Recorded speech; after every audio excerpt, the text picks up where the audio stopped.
कलाहांडी पेशादार सांबादिक संघ पक्षर विश्व प्रेस दिवस पालित हो जाइछि। भवानीपाटना स्थित होटेल भागीरथी इन ठारे पेशादार सांबादिक संघ पक्षर विश्व प्रेस दिवस पालित करा जाइछि, जोठी आवाहक वरिष्ठ सांबादिक सत्यनारायण महापात्र यह उत्सवर परिचालन करथिबा बेले रजनीकांत मिश्र सभापतित्व करथिले। सभारंभ मामाणिकेश्वरी प्रतिमूर्ति रे पूजार्चना करने सह विश्व स्वाधीनता प्रेस दिवस विभिन्न विषय आलोचना होइतिला। एआई टेक्नोलोजी एवं वन नेशन वन इलेक्शन विषय मध्ये आलोचना होइतिला। सांबादिकतार स्वाधीनता को नहीं विभिन्न विषय आलोचना हेबा सह जिला प्रशासन को मध्य वरिष्ठ सांबादिक माने विभिन्न विषय निवेदन करथिले। एथिमध्यरु सांबादिक भवन विषय आलोचना हेबा परे मुख्य अतिथि भाव में जोग देथिबा मालविका देवी 20 लाख टंका अनुदान जोगेइबा पई निज सांसद पांठिरु कहिथिले। से बेली सम्मानित अतिथि भाव में अतिरिक्त जिलापाल तन्मय कुमार दरवान, पद्मश्री पटाय साहू, वरिष्ठ सांबादिक उमाशंकर कर, शांतनु बेहरा और गुलामुंडा ब्लॉक अध्यक्ष बिंदु महानत प्रमुख उपस्थित रही 2 जण कलाहांडीर सांबादिकों को सम्मानित करथिले। देखंतु एटा वर्ल्ड प्रेस फ्रीडम डे आज कलाहांडी जिल्लार गोटे होटेल पालित होती। कलाहांडी जिल्लार पेशादार सांबादिक संघ कर्मकर्ता एवं समस्त सांबादिक आज उपस्थित थे। माननीय सांसद एडीएम सार, वरिष्ठ सांबादिक आज सम्मानित उपस्थित थे।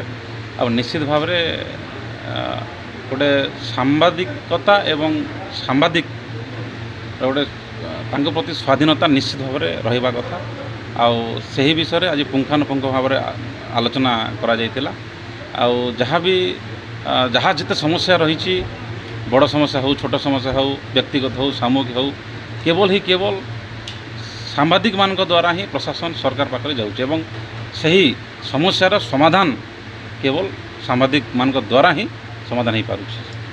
आउ समस्ते मु सांबादिक मान को एवं सांबादिकता करुवा व्यक्ति विशेष समस्त को आज सांबादिक विश्व स्वाधीनता सांबादिक दिवस उपलक्षे हार्दिक अभिनंदन और स्वागत जनाऊँ।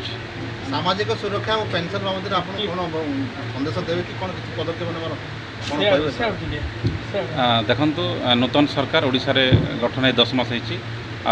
समस्त आशा विश्वास अच्छी, समस्त भरसा अच्छी एवं सरकार परिवर्तन रे आपण मानकर मुख्य भूमिका रही अच्छी। तेणु आपण मन जहाँ आशा और विश्वास निश्चित भाव में नूतन सरकार ताहा पूरण करेंगे।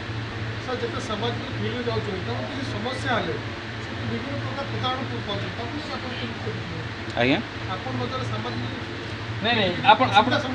सार टी शुणु आम जेपाई देना आप उदाहरण दिखाते। नहीं निश्चित भाव में जनप्रतिनिधि माने उत्तरदायी एवं सांबादिकता सांबादिकता जो मैंने करुँच से माने केवल ताकर मुख्य उद्देश्य अच्छी समस्या को केमती उपस्थापना करी समाधान करवा। और जो जनप्रतिनिधि माने से माने भोटर द्वारा निर्वाचित हो आसी। निश्चित भाव में आप जो कथा कहले से माने मीडिया को एवं जनता को निश्चित भाव में से उत्तर रखा बाध्य।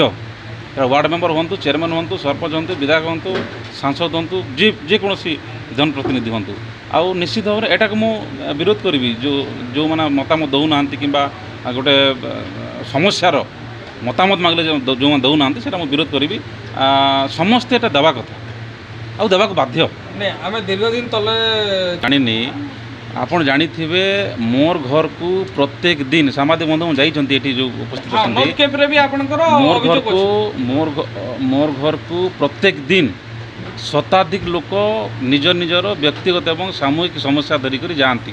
प्रत्येक दिन जदि किछि लोकंकर समस्या जदि समाधान हो न था ताहले आज्ञा वर्ष वर्ष धरी रेगुलर कौन डुडकेल को जी मोर बासभवन को जी।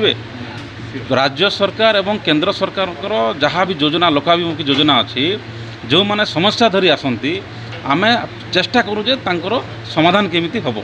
आउ निश्चित भाव में 50% रु जदि धरी नियंतु 100 जन धरी आसिले निश्चित भाव में आम अधारू अधिक लोकंकर समस्या समाधान करिथाउ बोले जनता लोक प्रत्येक दिन आसुचंती।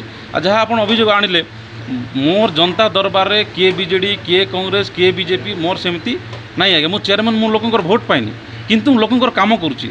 चेयरमैन इलेक्शन रे प्रत्यक्ष निर्वाचित होएनी समिति माने निर्वाचित होई आसंती एवं समिति माने तांको भोट दियंती। खाली एटा गोटे कहबी जेन हिसाब रे प्रेस मेहनत करी के गोटे गोटे घर के गोटे गोटे गाँव के गोटे गोटे लेक के लोग के खेती के अमन के न्यूज़ दूछन काना केने मुश्किल अच्छी काना केने भल हैला चाहे स्कूल रे गोटे टॉपर हो चाहे गोटे एरिया रो पानी प्रॉब्लम हो कि इलेक्ट्रिसिटी प्रॉब्लम हो प्रेस द्वारा मैंने जानी पारू छु। आज एमपी हिसाब रे मुझे आपन मन के कोटि कोटि धन्यवाद जनइबी कि आज मुझे घर रे उठला धाप मुझे देखी पारुची कि काना काना प्रॉब्लम कलाहांडी और नुआपरारे अच्छी और से हिसाब रे फिर काम करू पारुची और जेन हिसाब रे आपन मन रो फ्रीडम अच्छी कि आपन मने भल हिसाब रे पूरा निष्ठा रखी के न्यूज़ मन के आग के बढ़ेबे लोक मन पाखे पहुँचेबे सेटा आपन मने से हिसाब रे चली थन ई हिसाब रे काम करी थन अमने आपन संगे सबु टाइम अच्छु।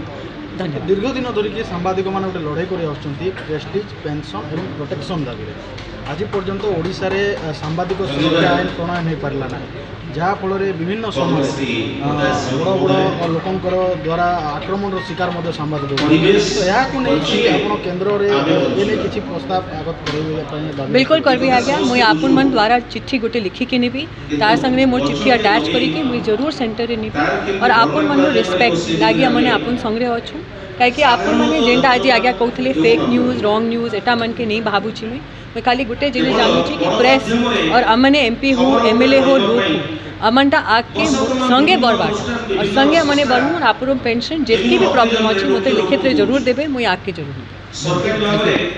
कलाहांडी केशव मेहर का रिपोर्ट ओडिशा हाइलाइट समाचार।